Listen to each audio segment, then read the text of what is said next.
একমাত্র শয়তান ব্যক্তিদের মনে তুমি না বলে দিলে লা তাকনা তুমি রহমত দিলে ইন্নাল্লাহ ইয়াগফিরু যুনুবা জামিআন ইন্নাহু হুয়াল গফুরুর রাহিম। মওলা আবার আগামী বছর সময় কবে কি আগামী দিন তোমার দরবারে হাত টানতে পারবো মওলা রহমত মাগফিরাত চলে গেলে নাজাতের মক্ষম সময়ে আল্লাহ তোমার বান্দা কয়জন বান্দা আমাদের জিন্দেগি গুনাহ আমাদের পরিবার মওলা আমাদের খালি হাত তুমি মনে করো আমাদের আধারের জন্য আমরা মেহেরবানি করে সর্বশেষ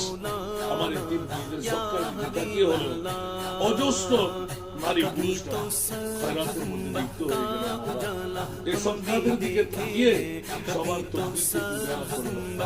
আমরা হাজিরিনদের মওলা এতিমের বাবা বানিয়ে জান্নাতে যাওয়ার সুযোগটুকু দিও বেহরমতে শাহরুল কুরআন ও বেহরমতে শাহরু রমাদান ইয়া রাব্বাল আলামিন বিহক লা ইলাহা ইল্লাল্লাহু মুহাম্মদ